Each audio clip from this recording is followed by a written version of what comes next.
Shantu sir. ನೋಡಿ, ಇದು ನಕಾಸ ರಸ್ತೆ, ಇಲ್ಲಾಂದ್ರೆ ಒಂದು 25 ಅಡಿ ರಸ್ತೆ ಇದೆ, 20 ಅಡಿ.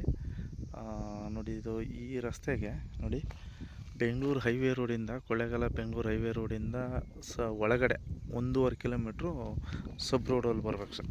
1.5 ಕಿಲೋಮೀಟ್ರ್ ಬರಬೇಕು. ನೋಡಿ, ಈ ರೀತಿ ದೊಡ್ಡ ರೋಡು, ಕಾರು ಲಾರಿ ಎಲ್ಲ ಬರ್ತಕ್ಕಂಥ ರಸ್ತೆ. ನೋಡಿ, ಈ ರಸ್ತೆಗೆ ನೋಡಿದ್ದು ಜಾಗ ಸುತ್ತ ಕಲ್ಕಂಬ ಹಾಕಿದ್ದಾರೆ. ನೋಡಿ, ಈ ರೀತಿ ಕಲ್ಕಂಬ ಇದೆ. ಒಳ್ಳೆ ರೆಡ್ ಸಾಯಿಲು, ಒಳ್ಳೆ ಭೂಮಿ, ಉತ್ತಿಲ್ಲ, ಎಲ್ಲ ಜನರಲ್ ಪ್ರಾಪರ್ಟಿ. ಬೋರ್ ಹೊಡೆದ್ರೆ ನೀರು ಕೂಡ ಸಿಗುತ್ತೆ ಸರ್, ನೀರು ಸಿಗುತ್ತೆ ಖಂಡಿತವಾಗೂ. ಚೆನ್ನಾಗೈತೆ ಭೂಮಿ ಲೆವೆಲಾಗಿ 2.5 ಎಕರೆ ಬರುತ್ತೆ ಸರ್. ನೋಡಿ, ಸುತ್ತ ಕಲ್ಕಂಬ ಹಾಕಿದ್ದಾರೆ. ಸುತ್ತ ಕಲ್ಕಂಬ ಹಾಕಿ ಈ ಥರ ಇದೆ ಭೂಮಿ, ಚೆನ್ನಾಗಿದೆ. ಸುತ್ತಮುತ್ತಲು ಒಳ್ಳೆ ತೋಟಗಳಿದೆ. ಆಗಲ್ಲ, ಲಾರಿ ಕಾರು ಎಲ್ಲ ಬರುತ್ತೆ. ಮಣ್ಣು ರೋಡ್ ಆದರೂ ನೀಟಾಗಿದೆ, ರೋಡು ಚೆನ್ನಾಗಿದೆ. ಒಳ್ಳೆ ರೆಡ್ ಸಾಯಿಲು, ಒಳ್ಳೆ ಜನರಲ್ ಪ್ರಾಪರ್ಟಿ.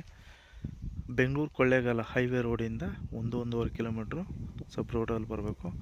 ಇಲ್ಲಿಂದ ಕರೆಕ್ಟಾಗಿ ಕೊಳ್ಳೇಗಾಲಕ್ಕೆ ಒಂದು 6 ಕಿಲೋಮೀಟ್ರು 7 ಕಿಲೋಮೀಟ್ರ್ ಬರುತ್ತೆ. ಕೊಳ್ಳೇಗಾಲದಿಂದ ಈ ವಿಲೇಜ್ ಇಲ್ಲಿಂದ ಒಂದು 1.5 ಕಿಲೋಮೀಟ್ರ್ ಅಷ್ಟೇ. ಹೈವೇ ರೋಡಿಂದ ಈ ಥರ ಕನೆಕ್ಟಿವಿಟಿ ರಸ್ತೆ ಇದೆ.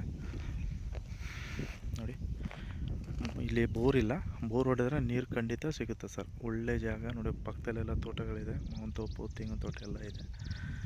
ಭೂಮಿ ಸಮತಟ್ಟವಾಗಿ ಸ್ಕ್ವೇರಾಗಿ ತುಂಬ ಚೆನ್ನಾಗಿದೆ ಸರ್. 2.5 ಎಕರೆ, ಒಳ್ಳೆ ವಾತಾವರಣ ಇದೆ. ಮತ್ತು ಲೈಟ್ ಕಂಬ, ಎಲೆಕ್ಟ್ರಿಕಲ್ ಕಂಬನೂ ಕೂಡ ಪಕ್ಕದ ಜಮೀನಲ್ಲೇ ಇದೆ. ಲೈನು ಎಲ್ಲ ಇದೆ, ಏನು ತೊಂದರೆ ಇಲ್ಲ. ಕಾರಿಗೀರು ಎಲ್ಲ ಬರ್ತಕ್ಕಂಥ ರಸ್ತೆ. ಎಲೆಕ್ಟ್ರಿಕಲ್ ಕಂಬನೂ ಕೂಡ ಹತ್ತಿರ ಇದೆ. ಒಳ್ಳೆ ಜನರಲ್ ಪ್ರಾಪರ್ಟಿ, ಡೈರೆಕ್ಟಾಗಿ ಓನರ್ ಕೊಡ್ತೀವಿ, ಬನ್ನಿ ಸರ್.